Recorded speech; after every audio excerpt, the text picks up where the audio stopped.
요즘 시장에서 가장 핫한 재테크 정보 남들은 어떻게 하는지 궁금하셨죠? 손에 잡히는 재테크에서 꽉꽉 채워 알려드립니다. 네, 오늘도 프라임에셋 최원진 팀장님 전화로 연결되어 있습니다. 안녕하세요, 최 팀장님. 안녕하세요. 네, 안녕하세요. 네, 오늘 어떤 소식 가져오셨나요? 올해 유럽과 중국 경제가 예상 밖으로 호전되는 데 비해 미국은 경기 둔화를 면치 못할 것이라는 전망이 나오면서 칭달러는 끝났다는 의견이 우세합니다. 오늘은 유럽이 재정 위기를 회복하며 주목받고 있는 유로화에 대해 짚어드리도록 하겠습니다. 네, 지금 달러 환율이 1,330원 선에서 움직임을 이어가고 있는데 요즘에는 달러 대신 유로화에 주목해야 된다 이런 얘기들 많이 나오고 있습니다. 이유가 뭔가요? 지난주 유로화 대비 달러화 가치는 1년여 만에 최저로 떨어졌습니다. 18개월간 상승 랠리를 이어가며 지난해 9월 20년 만에 최고 수준을 찍었던 달러화의 가치가 가파르게 하락하면서 칭달러 시대가 저물고 있다는 분석이 힘을 얻고 있습니다. 최근 실리콘밸리 은행 파산 등으로 금융 위기 우려가 불거지자 시장에서는 미 중앙은행이 금리 인상을 점진적으로 중단할 것이라는 전망에 힘이 실렸습니다. 이에 따라 달러화 가치는 후퇴하기 시작했고 추가 약세가 예상된다는 분석입니다. 또 유로존의 깜짝 경제 성장세와 영국의 추가 금리 인상 가능성 등이 맞물리면서 달러에 대한 하방 압력이 더욱 거세질 것으로 내다봤습니다. 유럽 경제가 회복하면서 유로화의 가치도 상승하고 있는데요. 유럽 경제 회복의 이유로는 두 가지를 생각해 볼 수 있습니다. 먼저 에너지 위기 해소입니다. 온난한 날씨로 야외 활동이 늘어나고 에너지 소비량이 줄어들어 막대한 에너지 관련 비용들을 세이브할 수 있게 되면서 에너지 위기를 극복했고요. 은행 파산 위기 등 이벤트들이 있었는데 우려했던 만큼의 위기는 오지 않을 것으로 판단한 것으로 보입니다. 최근 위기설이 제기되었던 도이치뱅크의 경우에도 대출이 다변화가 잘 되어 있고 BIS 기준 보통주 자기자본 비율인 CET1도 13.4%로 한국의 4대 금융지주만큼 높고 안정적으로 보여지기 때문에 유로화 가치 상승으로 이어진 것으로 풀이됩니다.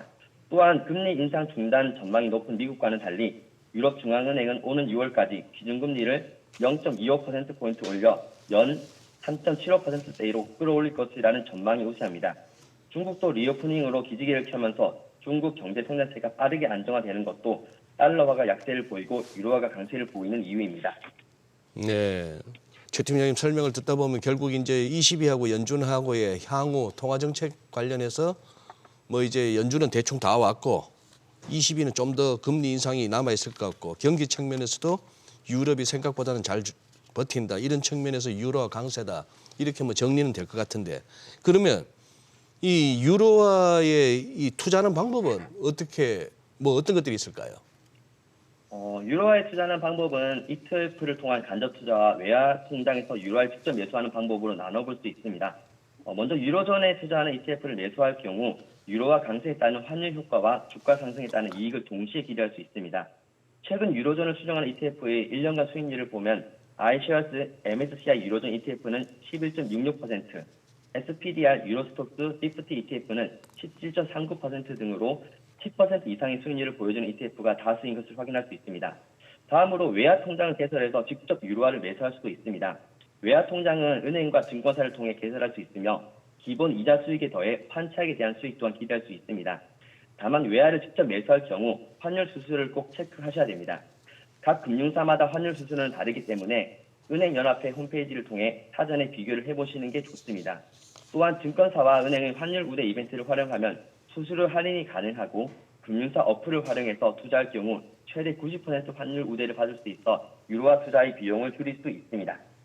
그러니까 유로 가치가 조금 더 상승할 수 있다라고 보시는 건가요? 네, 미국 달러와 강세가 주춤하면서 유로화 가치는 지난 13일 유로당 1.1068달러를 기록하며 약 1년 만에 최고치까지 치솟았습니다. 유로화 가치는 코로나19 팬데믹 때인 2021년 초부터 지속적으로 하락했었는데요.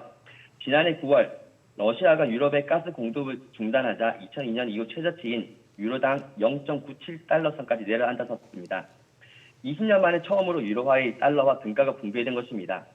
러시아의 에너지 무기화로 유럽 내에서는 경기 침체 우려가 증폭됐었습니다. 하지만 에너지 수급처를 다각화하고 작년 겨울 온화한 날씨가 이어지자 가스 재고가 크게 줄지 않았고 가스 가격이 진정되자 유로화도 반등하기 시작했습니다. 올해는 미국 중앙은행이 통화 긴축을 중단할 것이라는 전망에 유로화가 연을 오른 채를 보이고 있습니다. 또한 유로존 20개국의 최강 경기를 보여주는 종합 구매 관리자 지수인 4월 PMI 또한 54.4의 높은 수치를 기록했습니다. 시장 예상치를 9.7포인트 웃도는 수치로 11개월 만에 최고치를 기록했으며 이는 유로화 상승에 힘을 실어주고 있습니다. 네, 지금 뭐 나온 차트를 봤어도 어쨌거나 1유로당 1.10달러 최근에 봤던 그쪽을 진짜 올라서느냐 거기서 막히느냐가 중요해 보이긴 합니다. 그래요. 그럼 최 팀장님 저기 투자 시 또 유로화 또 투자할 때 또 주의할 점도 마지막으로 짚어주시죠.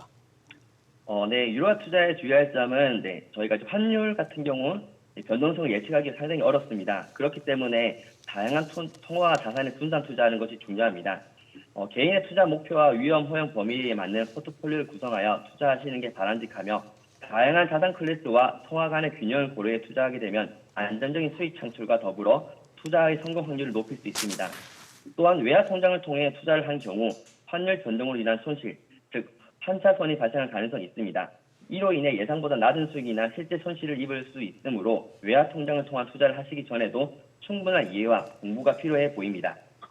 네, 내용 잘 들었습니다. 고맙습니다.